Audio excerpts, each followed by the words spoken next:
Buenos días, les vamos a presentar a nuestra primera expositora, la doctora Xóchitl Cota Rangel, para la ponencia ¿Qué estamos transfundiendo? Composición de hemoderivados.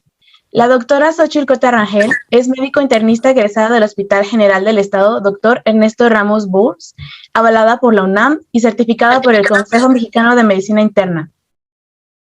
Es hematóloga egresada del Centro Médico 20 de Noviembre, ISSSTE, certificada por el Congreso Mexicano de Hematología.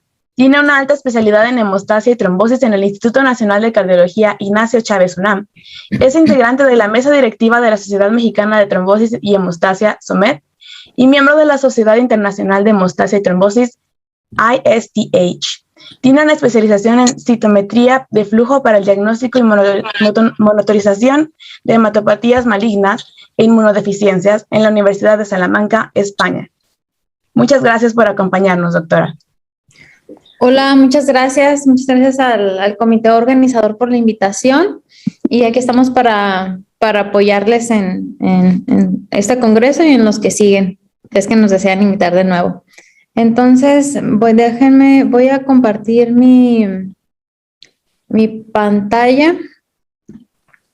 Les repito mi nombre, yo soy la doctora Xóchitl Cota Rangel, hematóloga, y recientemente llegué aquí a Aguascalientes. Bueno, no tan reciente, ya casi voy a cumplir un año aquí en la ciudad. Y hoy les voy a hablar respecto a la composición de los hemoderivados plasmáticos, y además también respecto a las terapias farmacológicas procoagulantes. Lo que nos interesa saber o que ustedes conozcan es qué se está transfundiendo. O sea, cuando indican algún derivado plasmático, lo que quisiera es que quede claro qué se está transfundiendo y cuál es el defecto que se quisiera corregir. De los concentrados eritrocitarios y las aféresis plaquetarias creo que queda más claro, entonces me voy a enfocar a esto. Entonces, me he dado cuenta que en los diferentes congresos a los que he asistido de medicina transfusional, no queda claro pues lo que se va a transfundir. O sea, no queda claro el proceso de la coagulación, ni se conoce, ni se interpretan los tiempos de coagulación. O sea, la mayoría, todos pedimos tiempos de coagulación, pero no los sabemos interpretar. Entonces, conocer ciertos puntos claves de la coagulación y de la interpretación de los tiempos de coagulación, creo que les va a ayudar para conocer qué es lo que contienen y para qué sirven estos hemoderivados que transfundimos, y también las terapias farmacológicas procoagulantes que se indican. Entonces, aquí les vamos a dar un curso crash de estos puntos claves de la coagulación y de la interpretación de tiempos de coagulación.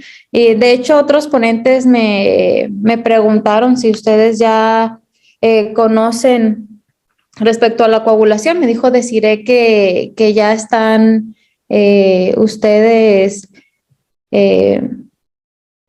entrenados o ya les han dado plática respecto a coagulación. Entonces, creo que nos vamos a entender un poquito más y nada más les voy a dar, como les digo, estos puntos claves, las perlas para la interpretación de los tiempos de coagulación y qué transfundir. Entonces, me voy a hacer pequeño aquí esto. Bueno, entonces voy a empezar con la siguiente pregunta. ¿Cuál es la función del ion calcio en el proceso de coagulación? Entonces, quiero que quede claro para qué sirve el calcio, y porque también se va a mencionar el calcio en otros puntos. Por ejemplo, en las metas que debe de tener un paciente en el transoperatorio. Entonces, ¿cuál es la función de ion calcio? ¿Cuál es la función de las plaquetas para el proceso de coagulación? Así como la vitamina K, porque también es un medicamento que se da para pacientes que tienen tiempos de coagulación prolongados o para ayudar a la hemostasia. Entonces, aquí les presento una tabla de los factores de la coagulación, que realmente todos son proteínas excepto el factor 7. Entonces, los factores de la coagulación van del 1 al 13, no existe el 6. Y como les digo, el calcio es el único que no es una proteína. Y aquí me interesa que ustedes vean estos factores que están en negritas y en rojo, que son los factores dependientes de vitamina K, que es el 2, 7, 9 y 10. Y aquí se los pongo en número arábigo, creo que es un poquito más fácil de recordar. Entonces, un punto importante que nos va a servir para interpretar los tiempos de la coagulación o sus alteraciones es conocer que el factor 7 es el que tiene una vida media más corta, de 4 a 6 horas, e incluso hay una literatura que dice que 8 horas, pero generalmente es menos de 8 horas. Entonces sí quisiera que esto quedara en su memoria de corto plazo. Factor 7, vida media de 4 a 6 horas, es el que menos vida media tiene. Entonces todos los demás, 12 horas, 24, 50, e incluso el fibrinógeno tiene una duración de hasta 8 días, 5 en promedio. Entonces, en esta siguiente diapositiva les muestro la estructura de las proteínas de la coagulación que son dependientes de vitamina K. Como mencioné aquí, estas 2, 7, 9 y 10 son las dependientes de vitamina K. El resto no son dependientes de vitamina K. Y ahorita vamos a ver por qué se les llama dependientes de vitamina K. Entonces, esta es la estructura de una proteína de coagulación dependiente de vitamina K. Que no cunde el pánico. O sea, esto va a ser breve y va a ser útil para, como les digo, para saber la interpretación de los tiempos de coagulación, cómo se activan los tiempos de coagulación o los factores de la coagulación. Entonces, aquí tenemos un ejemplo del factor 7. Miren, en esta región rojita se le conoce como región rica en glutamato. Hay otra región azul que es una región hidrofóbica. Y estos puntitos negritos se le conoce como una región catalítica. Existen unas enzimas en nuestro plasma que van a romper a la cadena esta del factor 7.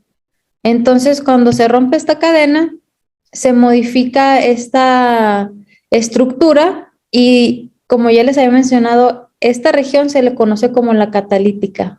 A ver, ¿qué es la región catalítica? La región catalítica es aquella que va a tener su efecto. Entonces, ¿qué hacen los factores de la coagulación? Los factores de la coagulación van y rompen otra cadena de otro factor y así lo activan. Y así este factor va a romper a otro factor y lo va a activar y así sucesivamente.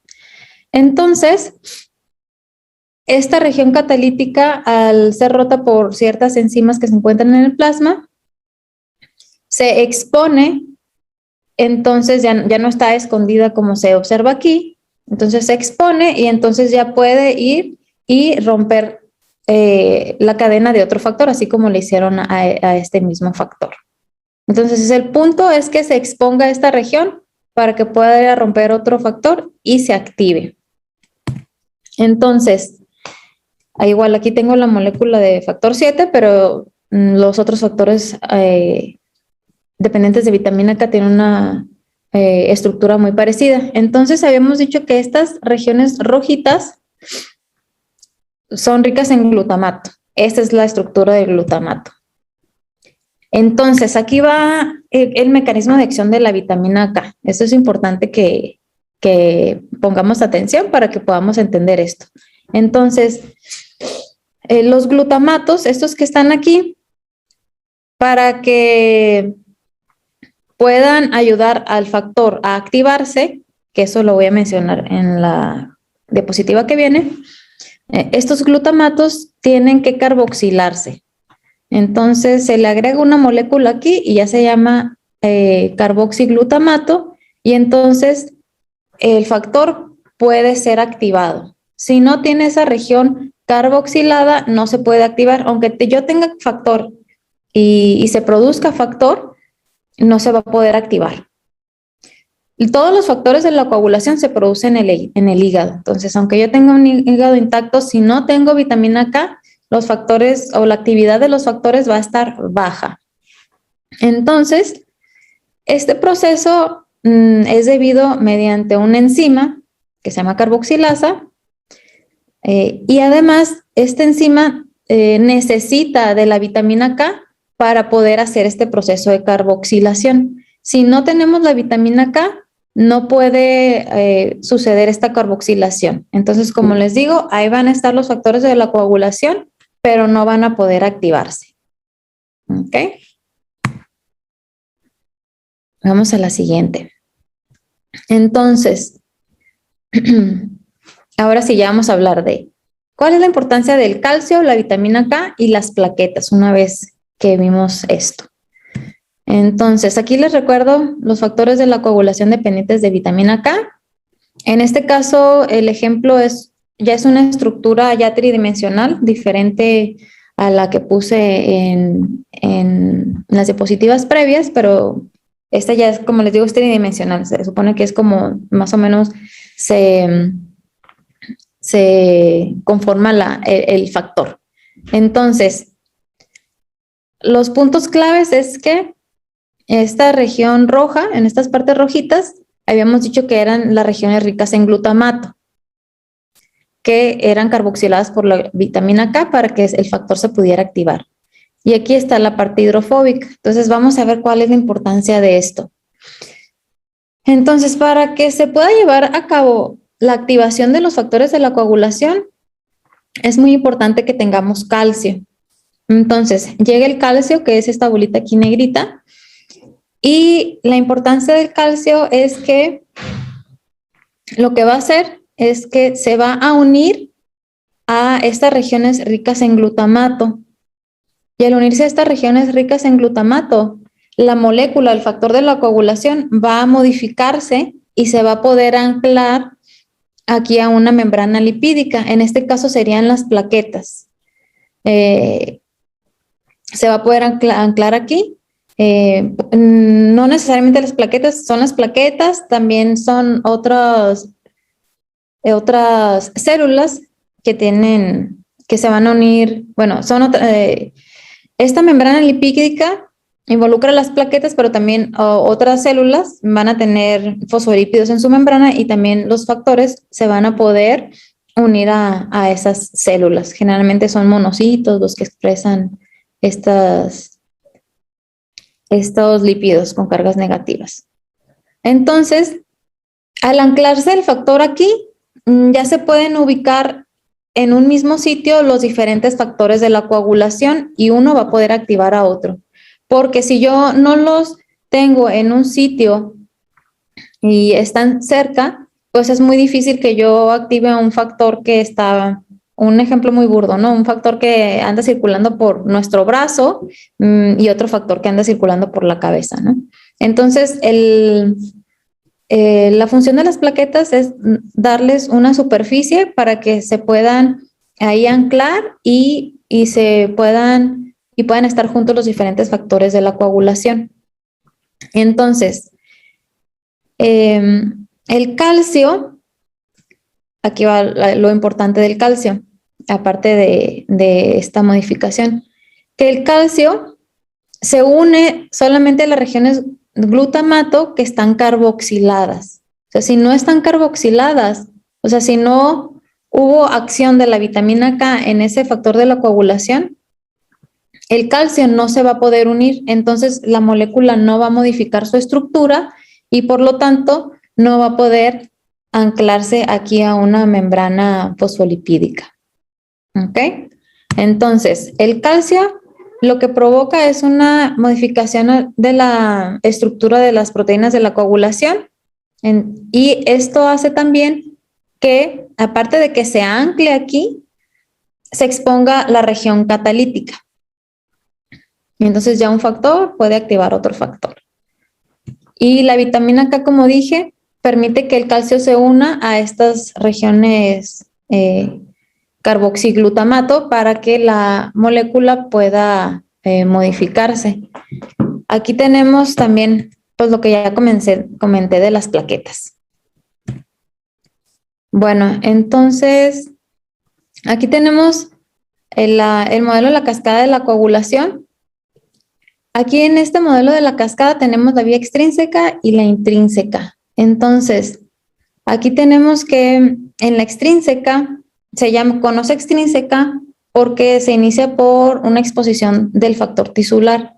El factor tisular, como su nombre lo dice, se encuentra en tejidos, por ejemplo, en el endotelio. Cuando tenemos una lesión, ese factor tisular se expone y cuando está expuesto ese factor tisular, se puede unir al factor 7 y potencia su acción. Nosotros en el plasma tenemos 1% de factor 7 activado, o sea, porque hay unas enzimas que pueden activarlo. Pero este factor 7, aunque esté activado, si no se une al factor tisular, no tiene como tal un efecto importante procoagulante. Entonces, al yo tener estas dos proteínas unidas pues, y que se active el factor 7 y tiene ya esa actividad procoagulante, va a activar a los factores 10, 5 y 2. El 2, que también se le conoce como protrombina, va a convertir el fibrinógeno a la fibrina. Y también tenemos una vía intrínseca, y se llama intrínseca porque es intrínseca a la sangre. O sea, esos factores ya están circulando en la sangre. Entonces, la vía extrínseca realmente comprende al factor 7. El factor tisular no lo vamos a poder evaluar en el modelo de las cascadas porque el factor tisular, les digo que ese se encuentra en el endotelio. Y ahorita les voy a comentar un poquito más de esto. Pero bueno, lo que vamos a evaluar en la vía extrínseca es prácticamente el factor 7. En la vía intrínseca, aquí está el 12, 11, 9 y 8, que son estos. Estas dos vías se van a unir y van a activar al factor 10 e igual van a formar fibrina. Entonces, esta parte se le conoce como vía común. Los factores 10, 5, 2 y 1, que es el fibrinógeno. Entonces, lo que les comento es que fisiológicamente lo que está establecido es que el proceso de la coagulación inicia por esta vía, o sea que hay exposición de factor tisular y se activa el factor 7 y posteriormente ya tenemos la fibrina. Hay otros casos, por ejemplo, cuando tenemos nosotros algún dispositivo como un catéter central, etcétera, es que tiene o que nos provoca una superficie en la cual se pueden unir los factores y activarse, se va a activar esta vía intrínseca. Pero bueno, entonces aquí, ese es otro punto que quiero recalcar. A ver, el fibrinógeno, ¿cómo se convierte a fibrina? Entonces, esta es la molécula del fibrinógeno, tiene estas regiones E y 2 dominios D. Y además tiene unos prolongaciones aquí o pelitos, les digo, que se llaman fibrinopéptidos. ¿Cómo se convierte a fibrina? Esta es la molécula de fibrina. No sé si ven, es muy parecida y solo le faltan estos fibrinopéptidos. Entonces, lo que hace la trombina o el factor 2 es romper estos fibrinopéptidos. Entonces, ya queda libre esta molécula. Entonces, los fibrinopéptidos lo que hacían es que bloqueaban a esta región y que esa molécula de fibrinógeno no se pueda unir con otra molécula de fibrinógeno. Pero ya al eliminarle estos, la fibrina, ese monómero de fibrina se puede unir con otras para formar un polímero. O sea, se van a unir muchas moléculas de fibrina y el factor 13 produce enlaces covalentes entre la fibrina para que esa fibrina que se formó esté fuerte. Entonces, vamos a hablar del fundamento del TP. O sea, ya vimos los factores de coagulación y cómo se activan. Ahora vamos a ver ¿qué es lo que valoramos cuando nosotros pedimos un TP? Porque creo que eso es lo que no queda claro. O sea, cuando sale prolongado el TP o el TTPA, no sabemos interpretarlo. Entonces, aquí está la cascada, la extrínseca y la intrínseca para que nos ayuden a ubicarnos. Entonces, nosotros tenemos una muestra de un paciente y esta muestra está anticoagulada. El anticoagulante es un quelante de calcio. Generalmente es citrato de calcio. Entonces, si nosotros tenemos en el plasma calcio, o si tenemos muy alto, lo tenemos bajo, la cantidad que sea prácticamente se va a eliminar porque se va a unir a estas moléculas que lo van a quelar. Entonces, yo a la muestra, para que empiece a producir el coágulo o la fibrina, le tengo que agregar calcio porque es lo que le quité. Acuérdense que el calcio es muy importante para poder activar a los factores de la coagulación.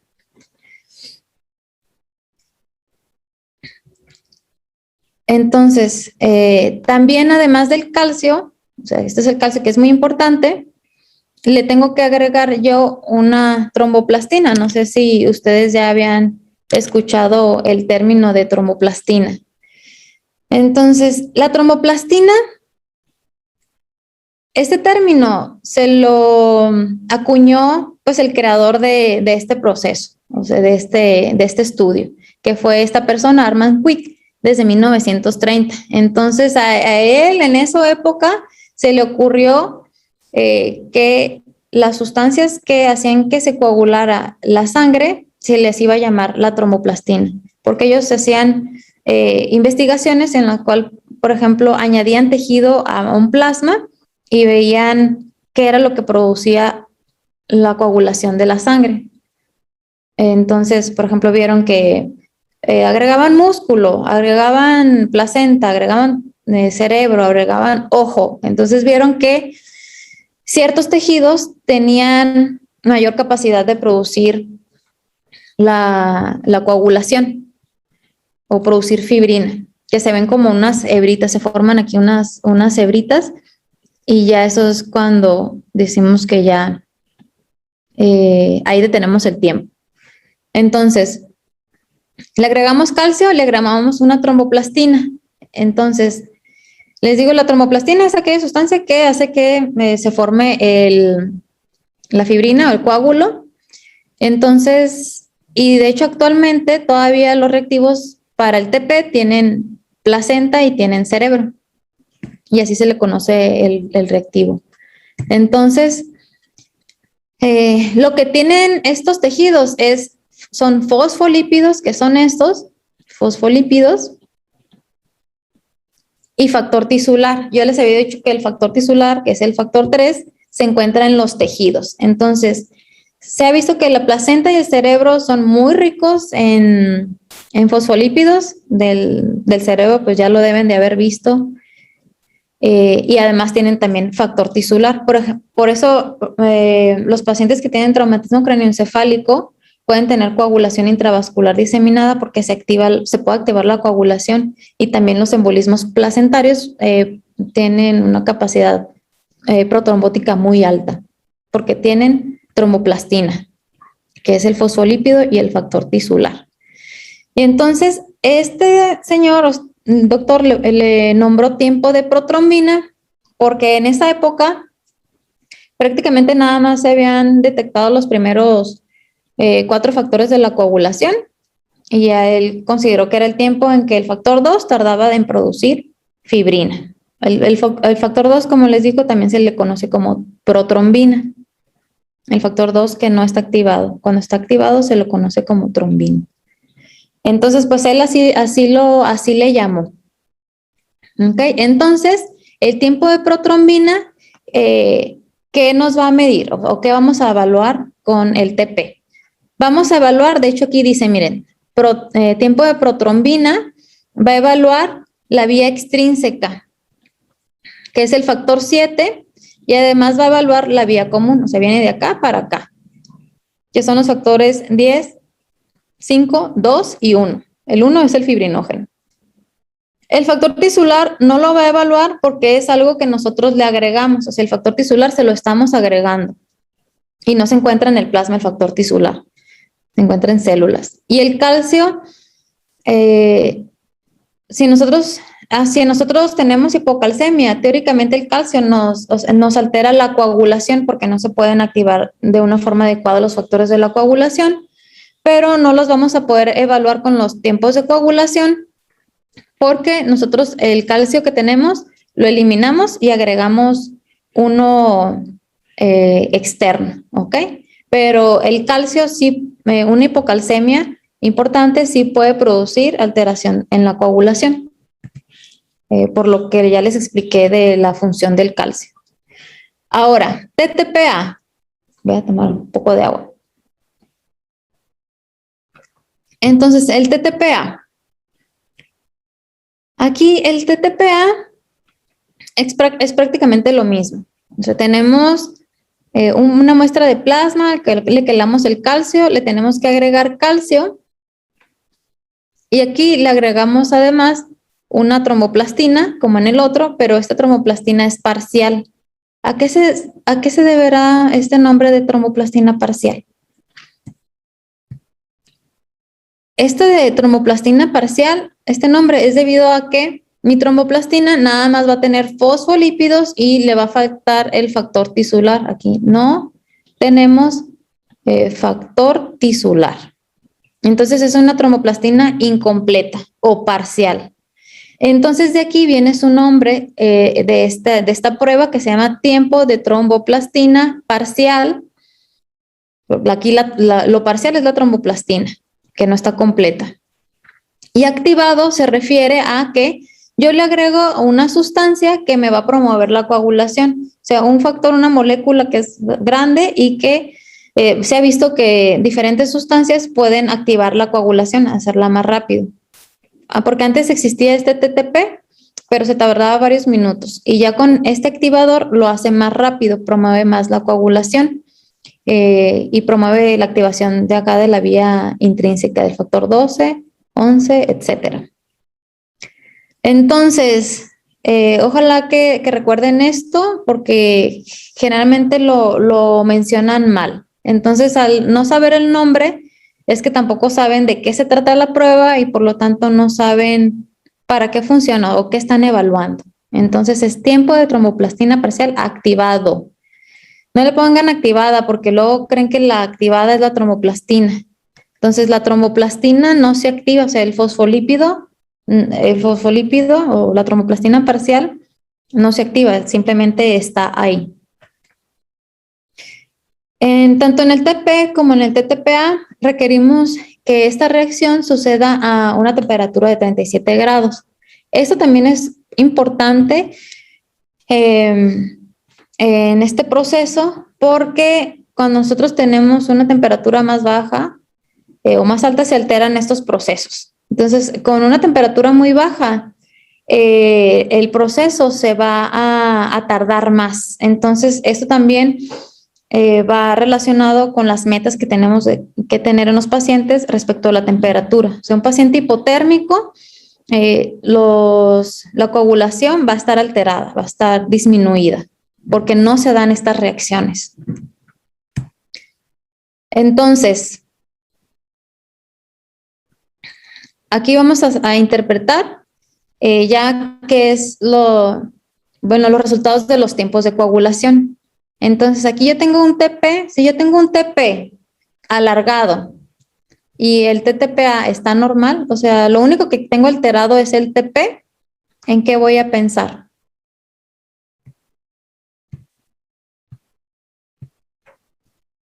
Bueno, me voy a regresar un poquito en esta para terminar de concluir lo del TTPA. Entonces, el TTPA valora a estos factores de la coagulación, a los de la vía intrínseca que son el 12, 11, 9 y 8, y a los de la vía común. ¿Ok? Entonces, porque yo no le estoy agregando factor tisular. Si yo no agrego factor tisular, no se va a activar el factor 7. Entonces, fíjense, el TTPA prácticamente me evalúa todos los factores de la coagulación, excepto el factor 7. Y a veces me he dado cuenta que la mayoría de los médicos se fijan en el TP principalmente. Entonces, esto sobre todo en pacientes externos, donde vamos a nosotros encontrar alteraciones, va a ser aquí generalmente, o sea, las alteraciones congénitas. Cuando hay deficiencia de estos factores, se les conoce como hemofilia. Cuando es deficiencia de factor 8 es hemofilia A, factor 9 es hemofilia B y factor 11 es hemofilia C. Y bueno, entonces nada más quería que supieran qué factores evaluaba el TTPA, los de la vía intrínseca y la vía común. Entonces, tenemos un TP alargado y el TTPA está bien. Vamos a pensar en una deficiencia de factor 7. ¿Ok? Porque si yo tengo el TP alargado, entonces esto está alterado, pero el TTPA está normal. Entonces, si yo tengo el TTPA normal, quiere decir que estos factores y estos factores que están acá, o sea, incluyendo la vía común, van a estar normales y nada más el factor 7 va a estar alterado. No sé, un TP prolongado de forma aislada implica que hay deficiencia de factor 7. Situaciones. Esta de deficiencia congénita es extremadamente rara. Entonces, generalmente, esta deficiencia de factor 7 se va a deber a una enfermedad hepática leve. Los pacientes que tienen insuficiencia hepática generalmente primero empiezan a presentar descenso del factor 7. Al igual que también nos va a reflejar una deficiencia de vitamina K leve. Esto es muy común en los pacientes hospitalizados porque están expuestos a ayuno. Los antibióticos también pueden producir deficiencia de vitamina K porque en nuestro sistema gastrointestinal hay bacterias que producen vitamina K. Entonces, si nosotros barremos con antibióticos esas bacterias, también vamos a tener un descenso de la vitamina K. Entonces, a ver, ¿por qué el TP alargado produce o refleja deficiencia de factor 7?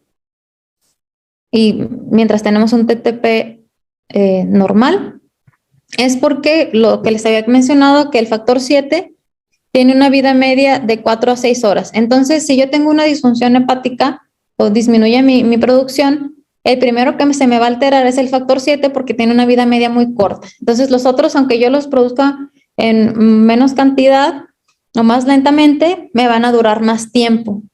Entonces, una insuficiencia hepática leve o un déficit de vitamina K leve va a afectar al factor de coagulación, que tiene una vida media más corta. Estos eran los otros factores dependientes de vitamina K, y de hecho aquí hay un error. Es la protrombina o factor 2, 7, 9 y 10. El 11 no. Fue un error de dedo. Entonces, eso es lo importante. TP prolongado es igual a deficiencia de factor 7. Ahora, si tenemos un TP normal, esto va a estar normal. Entonces, tenemos el 7 y la vía común normal. Todo esto normal y vía común.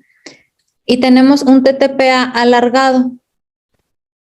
Entonces, si yo tengo este normal y el TTPA está prolongado, la deficiencia va a estar en esos factores porque estos están bien.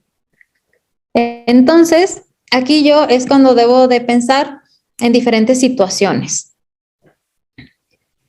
Están las hemofilias congénitas. Como les digo, las deficiencias de estos factores, 8, 9, 11, producen hemofilias. Pero lo más frecuente en los hospitales es que el TTPA prolongado de forma aislada va a ser secundario a inhibidores, por ejemplo, la heparina. Hay otras causas, pero les puse las más comunes. A ver, ¿y por qué la heparina va a producir una prolongación del TTPA? Entonces, la heparina actúa, inhibe a todos los factores, pero sobre todo al 10, de heparina no fraccionada, y al 2.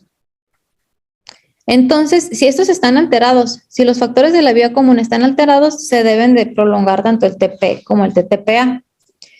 Pero, teóricamente no, pero el factor tisular es el factor de la coagulación de los más potentes procoagulantes, ¿ok? Junto con el factor 7. O sea, el factor tisular, si lo agregamos, va a activar el factor 7 y que tiene una actividad procoagulante muy importante. Entonces, a dosis bajas de heparina, si yo hago un TP, no se va a prolongar ese tiempo, o sea, no se va a tardar más en formar la fibrina, porque es muy potente el factor tisular con el factor 7. En cambio, ya les había dicho que el TTPA se utiliza una tromboplastina parcial, que son solamente fosfolípidos. Entonces, aquí sí se va a notar ese efecto inhibidor que tiene, porque no es tan potente los fosfolípidos como para producir la coagulación en presencia de heparina. ¿Ok?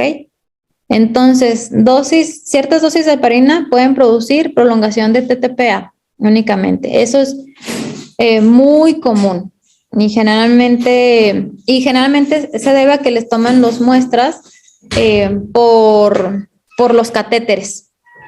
Entonces, los tiempos de coagulación nunca se deben de tomar, o sea, las muestras nunca se deben de tomar por el catéter, porque generalmente están heparinizados y me van a dar un TTPA prolongado. Y aquí, si tenemos los dos tiempos prolongados, quiere decir que hay alteración en múltiples vías. Puede haber en vía intrínseca, vía extrínseca, en vía común, en todas. Entonces, lo más común, o bueno, dentro de las más comunes se encuentran hepatopatía, pero esta es una hepatopatía ya más importante, de un mayor grado de hepatopatía que va a producir deficiencia de todos los factores. Ya les dije que todos los factores se producen en el hígado. Entonces, ya cuando es mayor, ya esas vidas medias, aunque sean largas, pues ya no me va a alcanzar para tener todos en un nivel adecuado. Y lo que vemos más en el hospital es que el déficit de vitamina K, porque ya duró 5 días en ayuno, más antibióticos, es mayor. Entonces, se nos prolonga tanto el TP como el TTPA. ¿Ok? También dosis más altas de heparina, por ejemplo, dosis ya que tenemos en infusión o sea, dosis terapéuticas, me van a provocar la prolongación ya del TP también, porque ya esas dosis más altas sí inhiben o disminuyen la formación de la fibrina a partir del factor tisular y el factor 7. O sea, una dosis más alta sí ya me va a disminuir esta actividad. ¿Ok? Y ya lo más raro, que casi no es tan común que veamos, es la coagulación intravascular diseminada, porque se activa la coagulación y todos los factores se van a agotar. Y en transfusión masiva, porque no estamos reponiendo adecuadamente los factores de coagulación. Muchas veces pasamos solamente sangre, concentrados eritrocitarios, y no transfundimos plasmas o lo que se va a transfundir para compensar esta pérdida de factores. Disculpe, doctora, por cuestiones de tiempo, ¿podríamos empezar con la sección de preguntas, por favor? Sí. Mira, estas son poquitas, que es a lo que...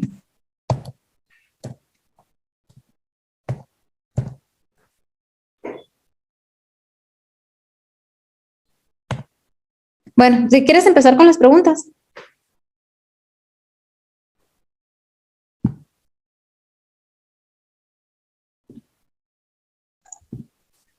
Es que tenía bloqueado como la pantalla y no veía la manita.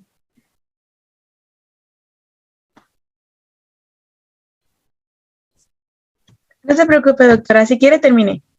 Ok.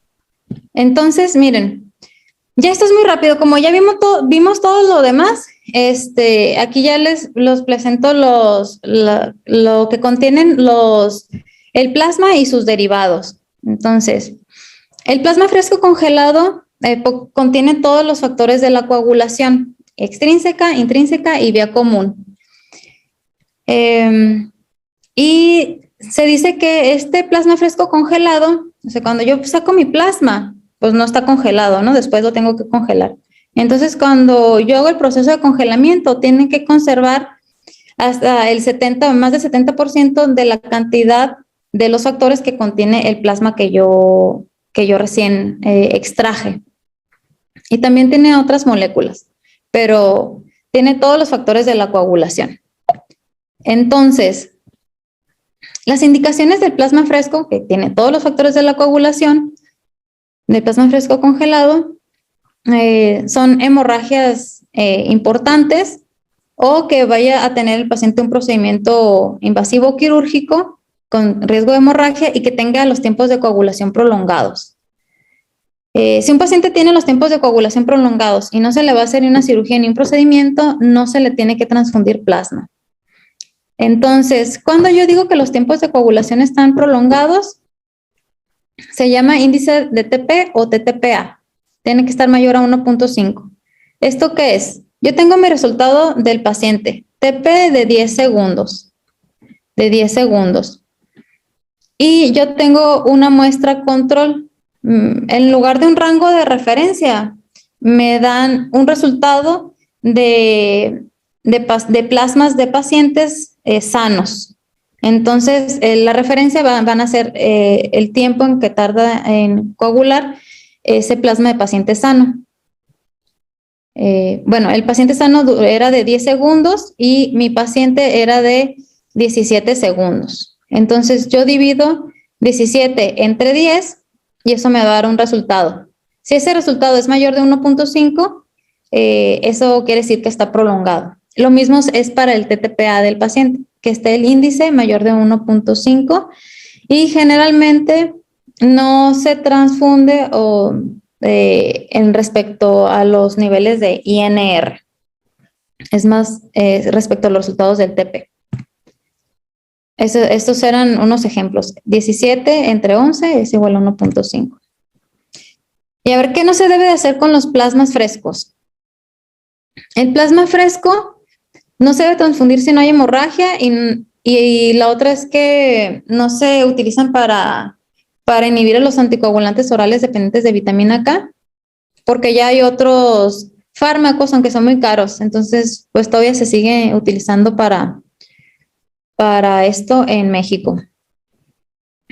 Las dosis, algo que quiero recalcar es que se recomienda entre 10 a 20 mililitros por kilo de peso. Entonces, esta dosis va a incrementar los factores de coagulación a un 25 a 50% de su actividad. O sea, generalmente nosotros andamos en 80 a 100% de actividad, eso es lo normal. Para mantener una hemostasia suficiente y no tener una propensión a una hemorragia, generalmente tenemos que tener arriba del 20% del factor. Entonces, me sube este porcentaje.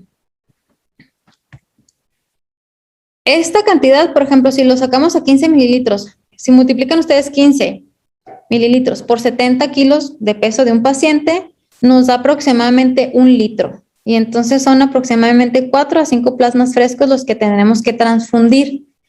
Esos plasmas se deben de transfundir.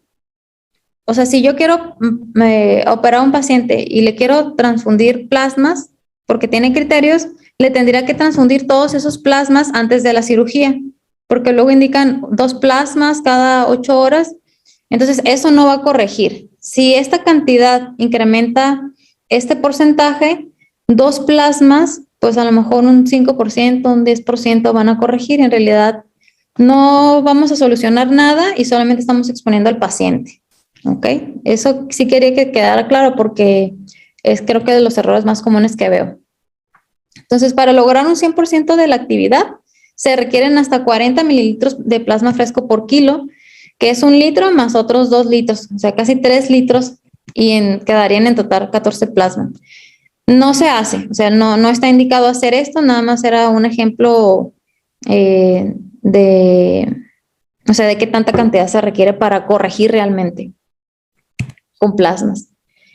Y ya existen unas presentaciones de plasma que se llaman plasma tratado, que es lo mismo que el plasma fresco. Esta es una marca que se tratan con unos métodos aquí detergente solvente que inactivan virus y priones. Y tienen las mismas indicaciones que el plasma fresco, pero es más seguro, nada más que es 5 veces más caro o más. Entonces, virus y priones se inhiben. Y ya, crioprecipitados, estos son derivados del plasma, pero tienen mayor concentración de estos factores, que es el factor 8 fibrinógeno. Entonces, generalmente este es el que se da, el crioprecipitado, para pacientes que tienen hipofibrinogénemia, cuando tienen el fibrinógeno bajo, además de otras enfermedades. Pero esto generalmente es en transfusión habitual, ¿no? En pacientes hospitalizados. Disculpe, doctora. Sí. Lamento la interrupción, pero se nos acabó el tiempo. Está bien. Así que nada más vamos a presentar le agradecemos mucho su participación en el Congreso. Le presentamos su constancia. Ok. La Universidad Autónoma de Aguascalientes, en colaboración con el Honorable Banco de Sangre Universitario, Dr. Rafael Macías Peña, otorga la presente constancia a la doctora Xochitl Cota Rangel por su participación como ponente en el 9º Congreso para la promoción de la donación de sangre altruista. Se lo agradecemos mucho, doctora, y pues gracias por estar aquí. Muchas gracias, que estén bien.